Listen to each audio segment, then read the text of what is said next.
Today, I'd like to welcome our special guest who has been a big supporter of South City and South San Francisco High School. She attended Parkway Middle School,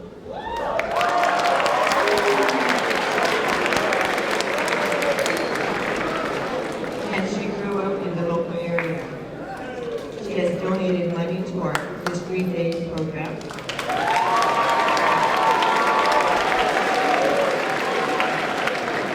She has hosted students as interns in her San Mateo and Washington, D.C. offices. And he has been a tireless advocate for public schools.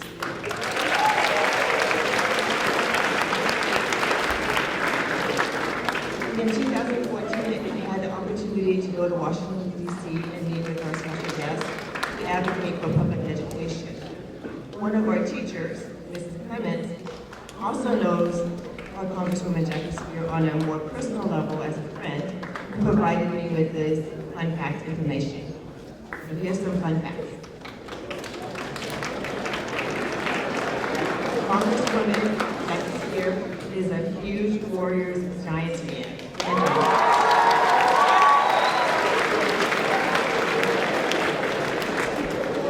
She loves modern art and reading. And she has one of the world's greatest nutcracker collections.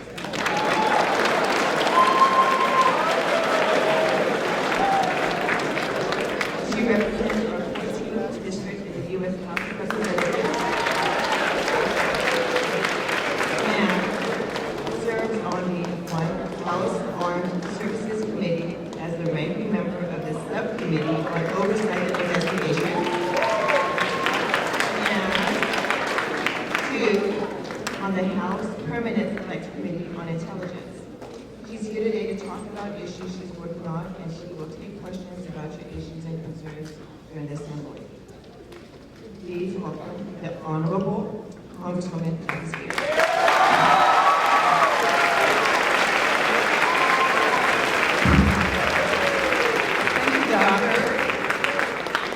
So, Warriors! I am so glad to be here with all of you. I want to give you a little bit of background about me because my roots are right here in this town. I was raised, I came to South San Francisco at the age of 2, and I lived on Parkway Terrace. It was then called Parkway Terrace, right there by Sign Hill.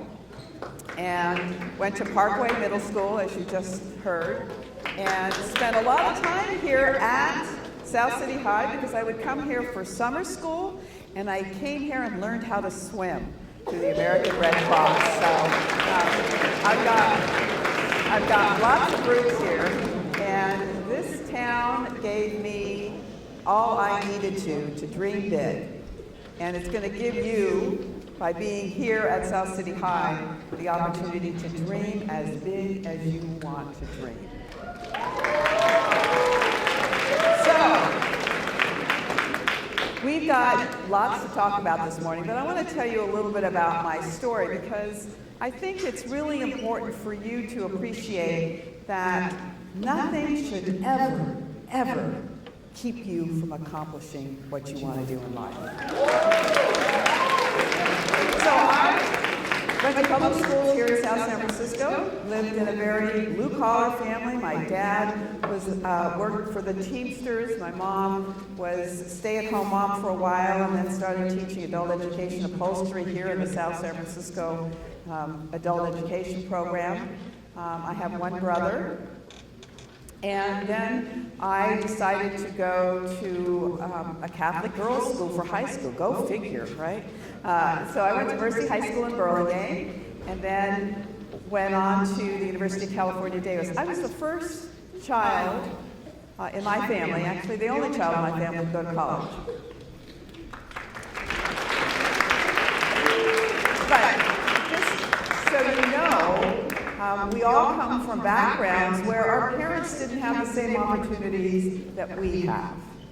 Many of you probably have parents that didn't go beyond high school. How many of you have parents who did not go on beyond high school? And how many of you are going on to college? Every one of you.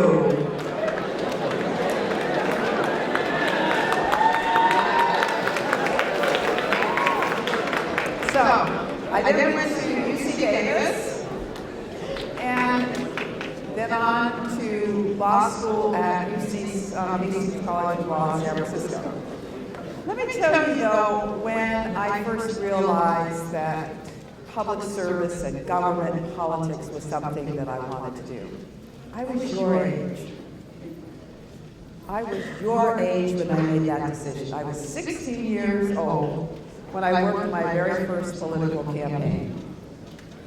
And I got the bug. And that was the beginning of my pretty remarkable journey in life. Now, I had a father who had a different vision for me. He wanted me to go to medical school. He wanted me to become a doctor. So I wanted to impress my dad. So when I went to college, I started as a pre-med student, and after my first chemistry class in college, realized I'm not as crazy about this as I thought I was. And so then I shifted. Now the reason why I tell you that is because it's not anyone else's dream but your dream. It's what you want to do with your life. And while we want to impress our parents, in the end, it's more important that you do what you have the passion for. Because you're going to be doing whatever you do for a long time. And if you have to get up every morning and go to a job that you don't love, that's going to make for a miserable life. So, when I was in college, I started interning for then Assemblyman Leo Ryan. So internships are great, and you should all anticipate taking advantage of internships, no matter what it is you want to do.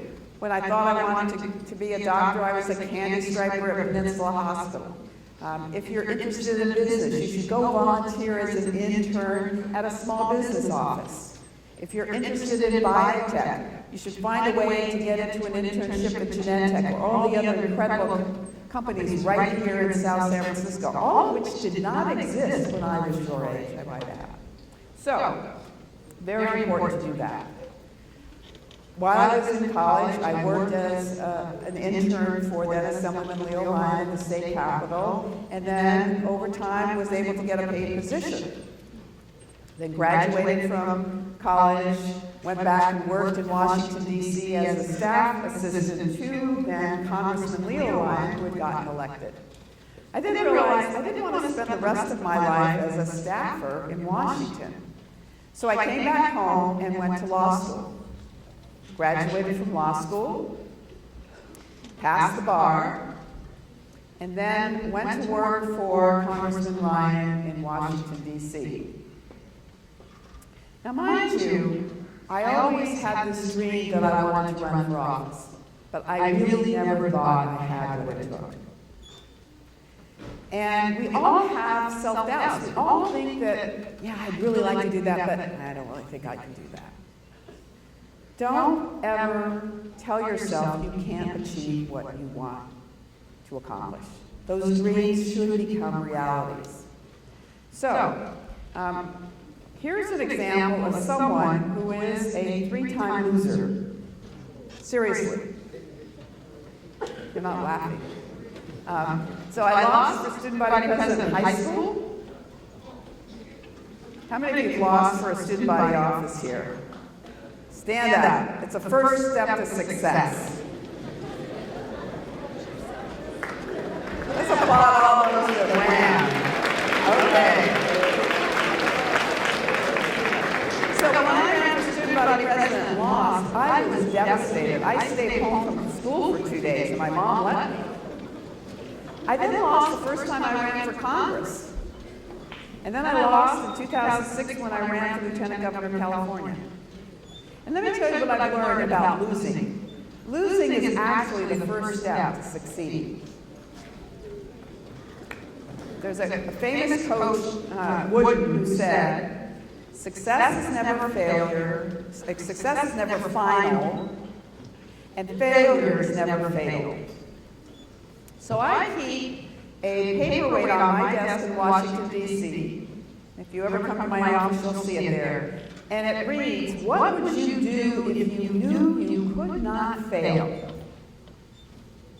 What would you do if you knew you could not fail? It's a great message for young people and for adults as well, because life is too short not to do what really impassions you. So, I'm working for Congressman Ryan in Washington, D.C., and there's an issue that comes up in the district, like issues come up in my district now. But this particular issue had to do with a church in San Francisco called the People's Temple. And there was a Reverend Jim Jones who had 2,000 members in his congregation. He was very well connected in San Francisco politics. He was on the Human Rights Commission and I think also on the Housing Authority at one point. And because he had so many members in his congregation that could go out and walk precincts on behalf of candidates, he was untouchable. And there were stories that started to occur that suggested that maybe that church wasn't all it was cracked up to be. And then over time, he decided to take 900 members of his People's Temple and go to a country in South America called Guyana, where they built a commune. And then Congressman Ryan started getting inquiries from constituents who had young adult kids who got involved in the church and who had left. And they were worried they were being held against their will, that there was something wrong going on there. So Congressman Ryan decided that he was going to go down and find out himself. So he took a number of members of what was called a Concerned Relatives group and members of the press, and we made a trip down to Guyana. Eventually, there was an invitation to come to the commune, and we're in the middle of a jungle. So this plane flies into this little airstrip. We get into a dump truck from the People's Temple. They travel the 3 miles through really a very thick jungle, and we get to the commune. And it's pretty impressive. There's a pavilion there, there are cabins, there's crops growing, there's a daycare center, a medical clinic. But something was wrong. We started interviewing people, young people, handed them letters from their parents, and they said, oh, we love it here, we're all getting married. It was just not right. Well, eventually, 2 people came up to us and wanted to leave. And we knew then that there was something really wrong. So the next morning, we're gathering these people up, and more people wanted to leave. And then all kinds of pandemonium was breaking out at the commune. Eventually, we leave for the airport, get to the airstrip. We're loading people onto the 2 planes. There's still about 40 people left back at the pavilion who want to leave, but we had to wait for another plane. And unbeknownst to us, a tractor trailer followed from behind and came among us and started shooting. Congressman Ryan was shot 45 times. First member of Congress ever to be assassinated in the line of duty. I had run under the wheel of the plane, had it hid there, pretending I was dead, and they came and shot me at point-blank range. I was shot 5 times. I'm lying on this airstrip, the whole right side of my body is blown up. And I'm thinking, oh my God, this is it. I'm not going to live to be 85, I'm not going to get married, I'm not going to have kids, this is it. And then I waited for the lights to go out. I said the act of contrition because I was a good Catholic girl. And then decided that, well, my grandmother, I didn't want her to live through my funeral if I could avoid it, so I dragged my body to the plane because the engines were still revving. It wasn't going anywhere because there were bullet holes through the engine and the tire. And someone shoved me into the cargo hold. I'm bleeding. I'm asking for something to kind of just hold my leg together. Eventually, they took me off the plane and put me on the side of the airstrip, unfortunately on an anthill. But But you don't sweat the small stuff when you're dying. So, we're there. I'm waiting and waiting. 22 hours pass before any attention really is provided. Eventually, a Guyanese Air Force plane arrives. They airlift me and a number of others out, and we're taken to the capital of Guyana, where there's a plane waiting for us, U.S. medevac plane, with the American flag on it, United States of America. And I thought to myself, I am so lucky. It was as if someone had just wrapped me in the American flag, and I thought, my God, how lucky. And every time I sing the national anthem or pledge allegiance to the American flag, there, I think back at that moment.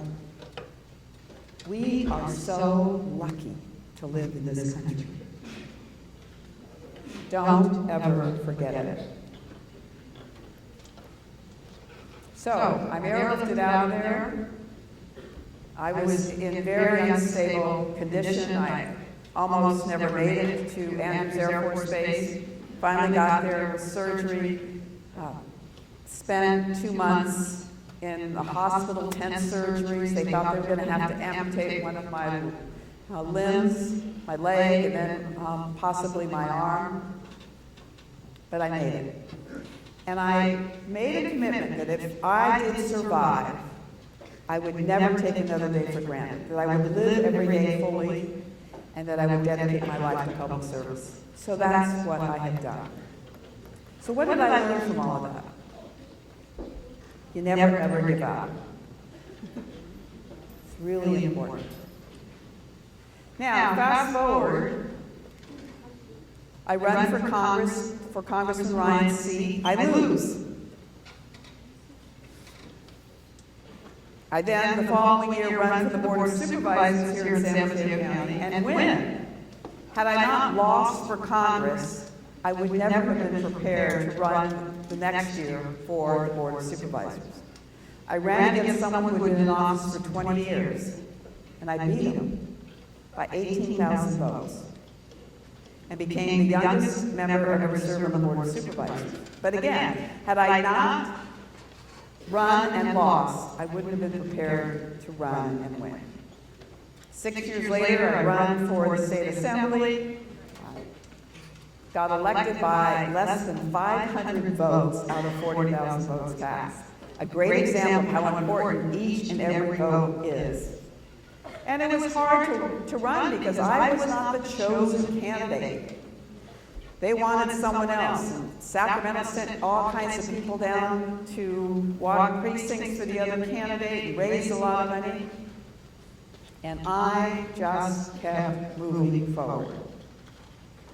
Now, I'm in the state legislature, I get married. Don't rush to any altars. You got lots of time. I was then 37 years old. We had our first child when I was 38. I became the first member of the state legislature to have a baby while in office. And then a couple of miscarriages, and then we adopted a baby, and the birth mother took the baby back after 10 days. And I was so devastated. I thought, why does this keep happening? Why is this such bad news happening to us? And my husband said, don't worry about it. We can try to have another baby. We're lucky we have our son, and we'll just move forward. Well, then I found out that it wasn't so lucky, that it was very unlikely that I could have another baby because of the age that I was, and the fact that I had a number of miscarriages. So I started running statewide for Secretary of State. And then found out, like out of the blue, that I was pregnant. And we were so excited. What were the chances? Like less than 1%. I'm 43 years old. I then decide that I'm no longer going to run for statewide office and I'm running for re-election. And then 2 weeks later, my husband was killed in an automobile accident on Poplar and California Drive in San Mateo. My husband was an emergency room doctor at the county hospital, saving poor people's lives every single day. And he was killed by a young driver who had no brakes, who knew he had no brakes, and ran a red light. So all of a sudden, I was a widow. I had a kindergartner. I was pregnant with our second child, and I was 3 months from personal bankruptcy. That is tough. The most difficult task was picking up my son from kindergarten, taking him to the hospital, and having him say goodbye to his dad, and then pulling the plug. So I tell you all that because no one's life is like smooth sailing. Everyone has ups and downs. But the most important thing for each and every one of you to know, and particularly the young women in the audience, you always have to be able to take care of yourself.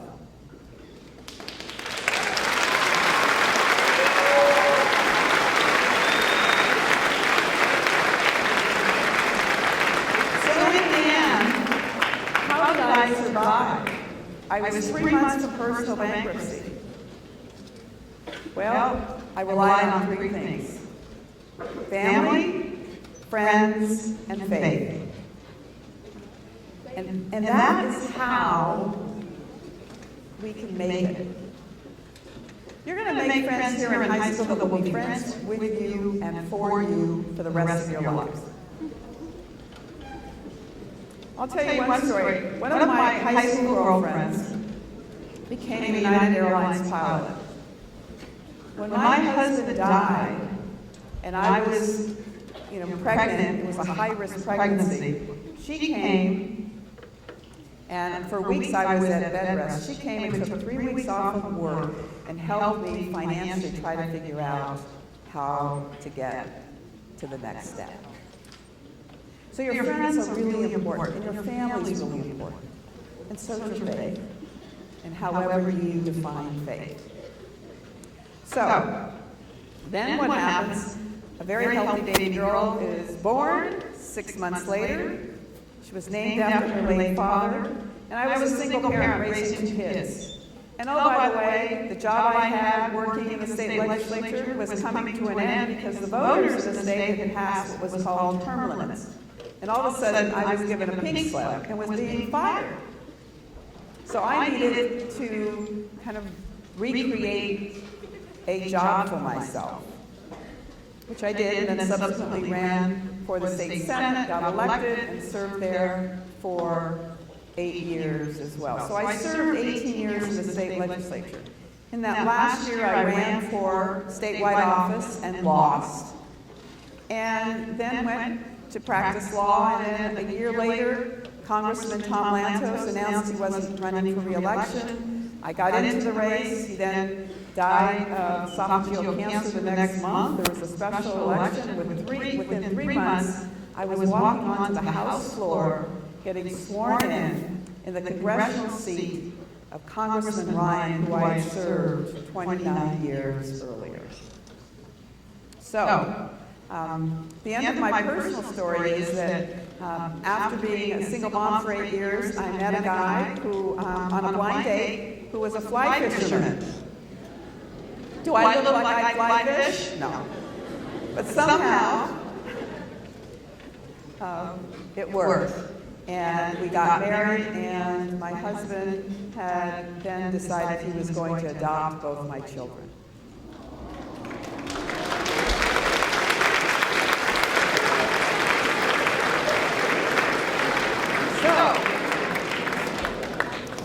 What do I want you to remember about all that? What I want you to remember about all that is that make lemonade out of lemons. Recognize that it's not going to be a smooth pathway to success. Make sure that you're willing to fail. Make sure that you're willing to try things that you think you're not capable of doing and moving forward. Don't let people tell you you cannot achieve your goals. If there are what I call naysayers in your life, put them out of your life. Sometimes your family is even a naysayer. You got to turn that off. And I'll tell you one last story because it kind of speaks to where you are in life. And Ms. Clements will know this story particularly well because she, I know her personally because for a period of time in my daughter's life, she was tutored by Ms. Clements. So my daughter had it tough. She was diagnosed with auditory processing disorder. She was diagnosed with ADHD. She was diagnosed with being obsessive compulsive. I mean, she had every imaginable label. And I convinced that part of it was because she had such a traumatic experience in utero when I was pregnant with her and her dad had died. So I worried that maybe she wasn't ever going to be able to read really well, that she wasn't going to make it. That young girl graduated from high school. When she was in high school, during a career day, she met someone who was a reporter for ABC in San Francisco. And all of a sudden she thought, maybe I'll be a newscaster. So she went to the University of Missouri, which has a great broadcast journalism school. She graduated after 4 years. She got a job at an ABC affiliate in Colorado Springs in October as a weekend anchor and weekday reporter. That's the kid who was being told she didn't really necessarily have it all. Everything came hard. She had to read things over and over again. And the best part of the story is she just got word a couple weeks ago that she won first place in the Hearst journalism competition nationwide in broadcast journalism for a story she did on sex predators that live in their schools.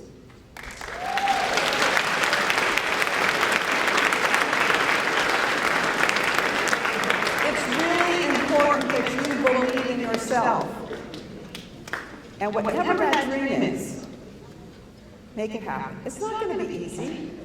It wasn't easy for her. There were lots of times she thought, I don't know if I want to continue this. This is too hard. But you can do it.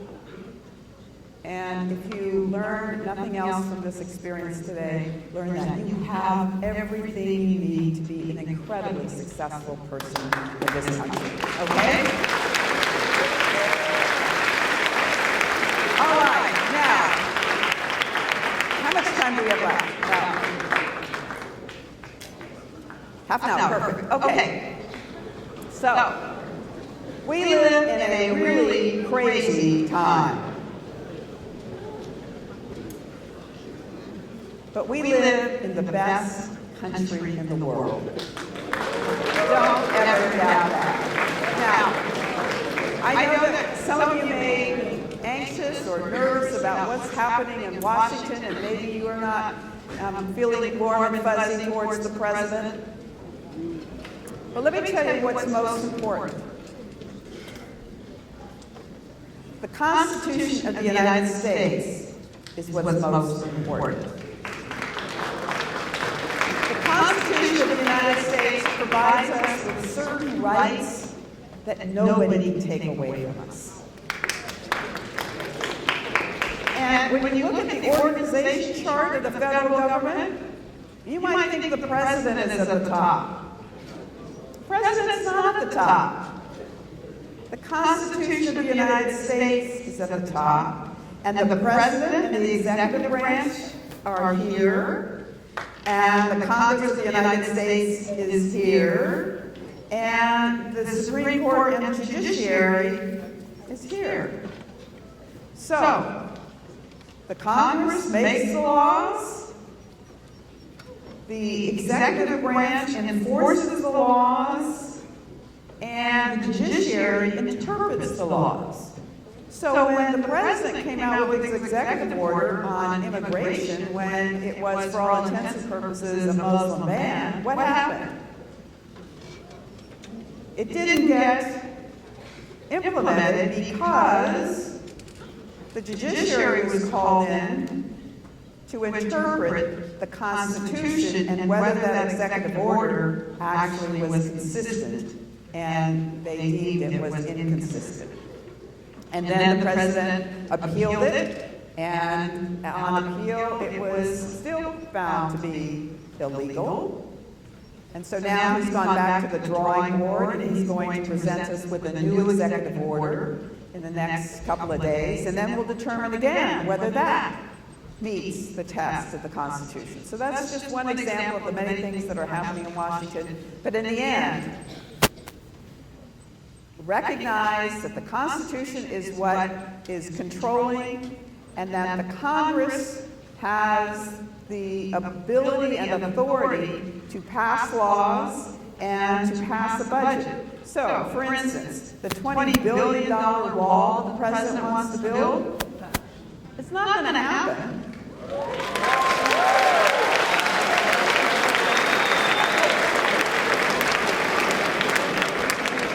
It's not going to happen at all, but it couldn't happen unless the Congress passed a budget that authorized the funding for a wall. And I don't think that's going to happen. So, let's now open it up to questions you have.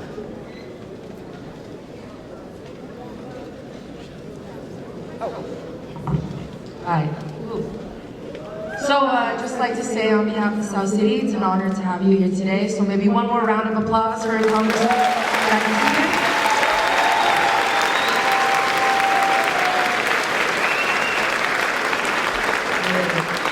And now we'd like to open it up to questions. So Ms. Clements and Mr. Capitan are down here. And if you have questions, you're welcome to come to the front and line up behind them. And they will bring you forward to ask them questions. Oh, and it's only 5 at a time. So if there are more than 5 people here, just wait until they're done, and you can come on down.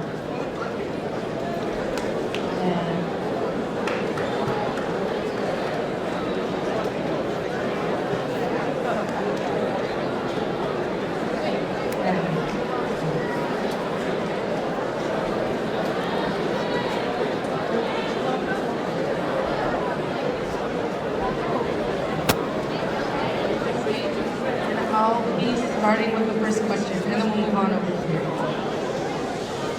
So, Congresswoman, in this current political climate that seems to be filled with a lot of fear, what would you advise us as young people to come together and how to combat that?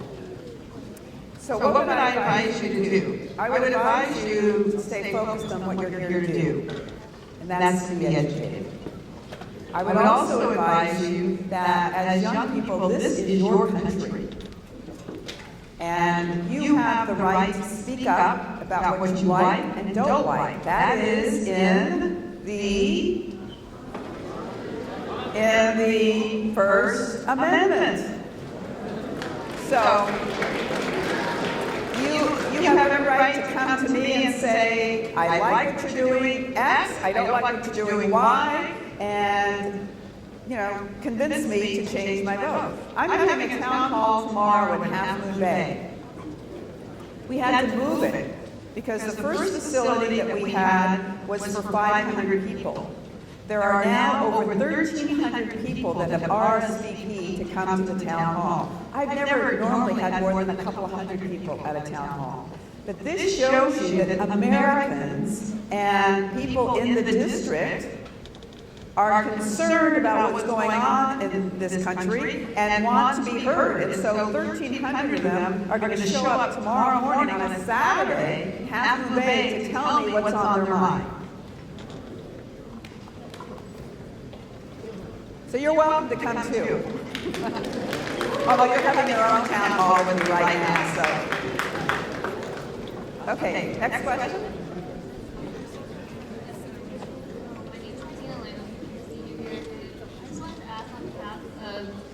South City students and faculty how the government prioritizes education educational funding because just this year, it's only been 2 months and we've already had protests and teachers have been fighting for better pay and our books are falling apart. So I just wanted to ask how you could help with our educational funding in California. Okay, question on education funding. K through 12 education, K through 14 education is funded through the state of California and through local property tax.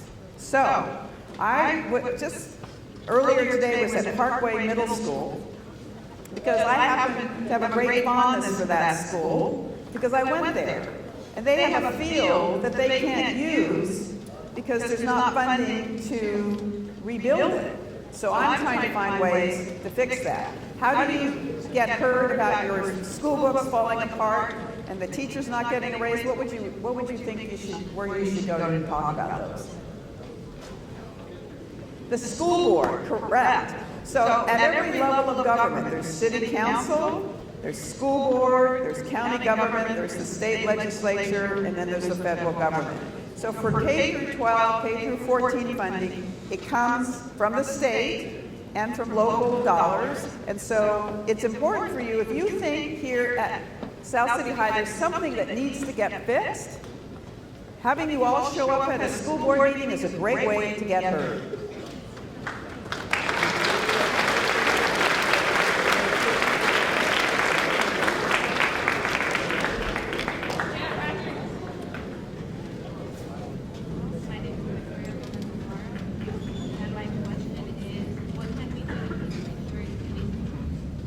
What can we do to keep sanctuary cities? Okay, another great question. Cities around the country, particularly here in California, have passed laws that say they're sanctuary cities. The president is suggesting that if you're a sanctuary city, he's not going to let any federal funds come to you. All right, what's wrong with that statement by the president? The Constitution, right? You can't just say that and make that happen. In fact, there is already case law that suggests you cannot link money to a status like sanctuary city when the formula has already been created. So all the money that comes to South San Francisco from the federal government, if South San Francisco is a sanctuary city, I don't know, is it? No. You're trying to become one. Then the federal government can restrict that funding. So the most important thing, though, regardless of whether it's identified as a sanctuary city or not, is that how are people in the community treated?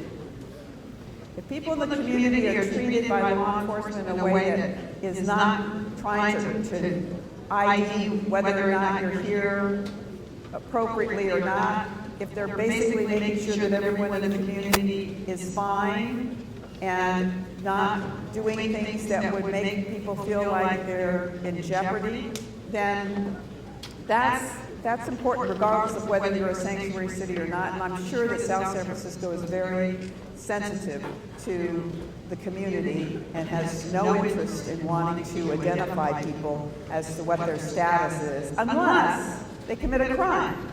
And I think we all feel that if you commit a crime, then, you know, the rules that apply to criminals or people who are convicted of crimes should apply. Okay? Yes.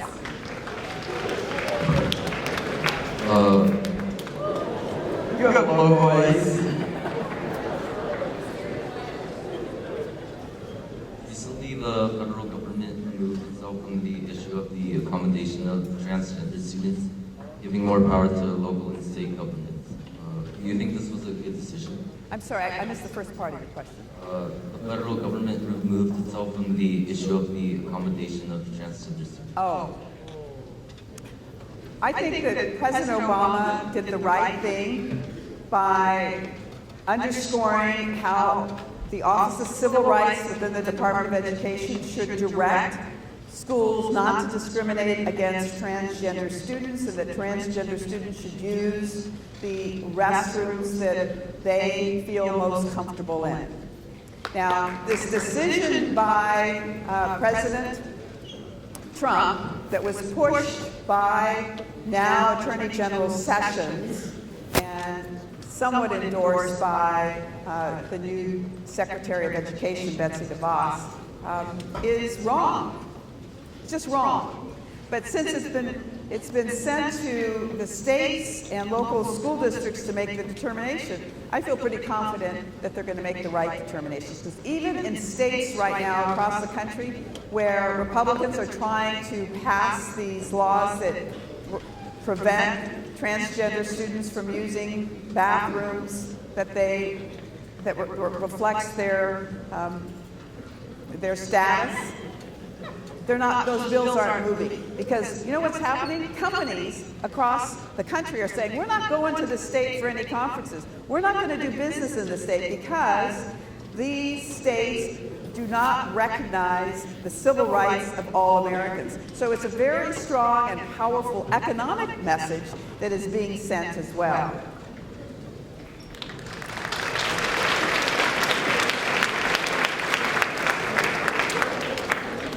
Hi, my name is Lupe, and I believe that in California it's easy for juveniles to be tried as adults.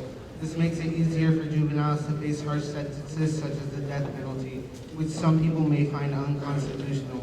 Are there any plans in the future to protect ourselves and our future children? Okay, so the question is about state law, which means then that's a decision that's made by the state legislature and not the federal government. But I will tell you that the decision to try an adolescent as an adult is done by the local district attorney and only under circumstances where the crime is particularly grievous. There is a bias to not have persons under the age of 18 tried as adults normally. It has to be for an extremely violent crime. Okay? All right. Next question. Hello, my name is Catherine Melendez. I heard that you've been actively involved in advocating the Equal Rights Amendment. Can you explain exactly what it is and what initiatives are currently being taken in regards to it? Okay. The Equal Rights Amendment, believe it or not, that Constitution we've been talking about does not protect persons based on their sex. By that I mean, sex discrimination is not prohibited in the Constitution. Does that make sense? Of course not, right? So our former Supreme Court Justice, Antonin Scalia, the late Antonin Scalia, once was asked, does the Constitution require discrimination based on sex? And he said, no. But the question is, does it prohibit it? It does not. So if we are truly an equal society, we should have an amendment to the Constitution that says you cannot discriminate based on sex. Now that was introduced in the 1970s, was passed by both the House and the Senate, and then had to be ratified by 3/4 of the state legislatures. And that's 38. 35 states actually approved it, but they never got to 38. So I have a bill that basically would provide that in the preamble of that amendment, there was a deadline placed as to when it had to be passed by. And most constitutional amendments don't have deadlines. So my bill would just strike the deadline from the preamble and allow other states to take it up and possibly pass it. Now, 3 states are looking at it right now: Nevada, Virginia, and Illinois. So arguably, if all 3 states pass the Equal Rights Amendment, that would make 38, and it would go into the Constitution so that women would no longer be subject to discrimination based on sex.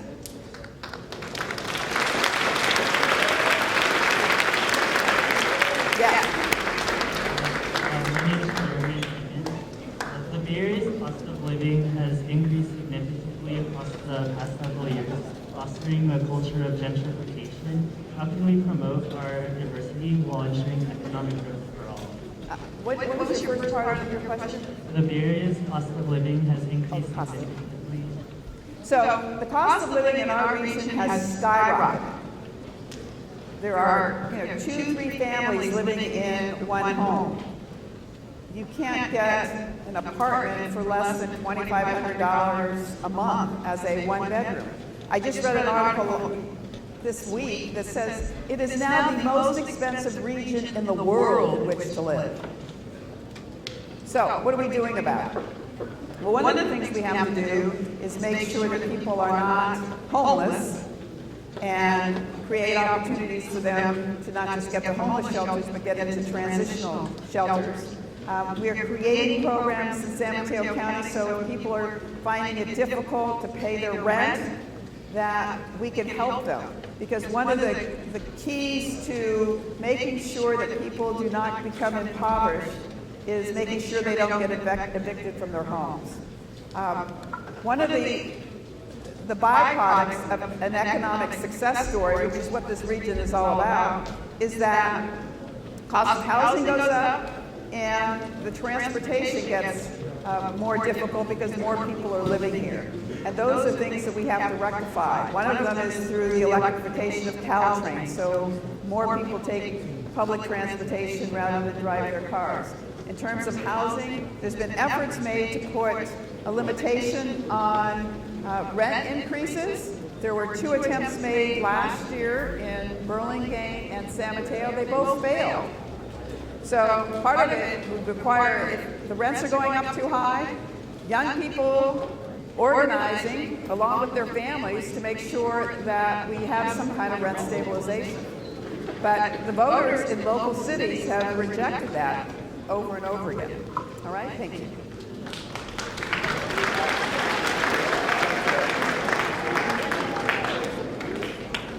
Hi.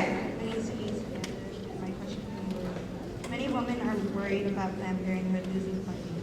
What are your plans for Planned Parenthood and other nonprofit organizations that provide health services? So right now, the Republicans who are in control of the House and Senate are about to wipe out about $500 million that goes specifically to Planned Parenthood. But that $500 million is only used for health care. It's used for screenings for breast cancer and other forms of cancer, for sexually transmitted diseases, and to provide contraception. But because the Republicans are so opposed to abortions that Planned Parenthood does, even though there's no funding that goes there, they're trying to wipe them out altogether.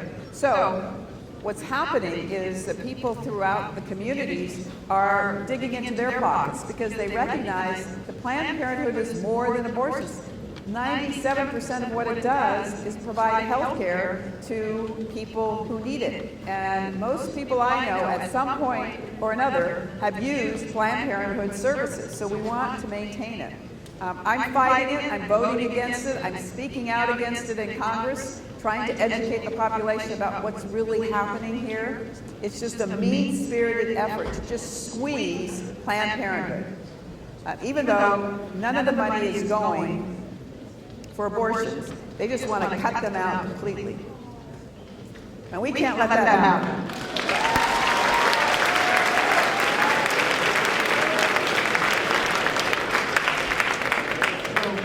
We're running out of time, so he'll be asking the last question. Okay, you're the last question, so make it good.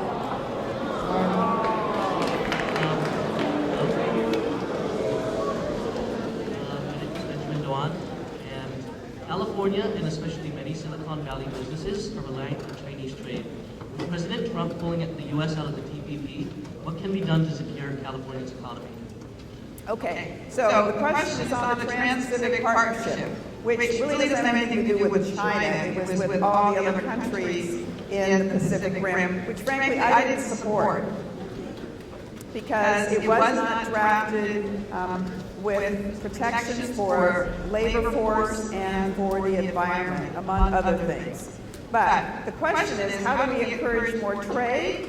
The president's suggesting we do it by what are called bilateral agreements, or country to country. I think what we need to be worried about is the imposition of tariffs, which is what he's suggesting for Mexico, which means that if you slap a 20% tariff on products coming from Mexico, that means just the consumers here are going to be paying 20 cents more for avocados and tequila and Corona beer, because those are the most imported food products. And then cars and trucks will be more expensive, and machinery and parts. So we've got to make sure we don't do things that end up hurting us. Fair trade is really important. Free trade does not necessarily always sound as good as we would hope it to be. So it's trying to make sure we have that balance. All right? Thank you.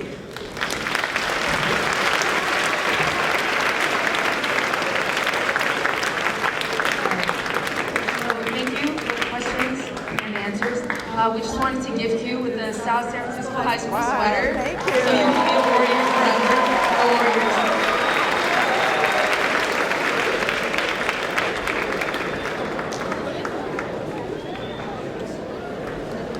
So I just want to say, it's really been a privilege for me to be with you. Your questions were great, your attention was perfect. I felt like you were all listening most of the time. So I just want to say thank you again. And live your dreams, please, more than anything else. Live your dreams.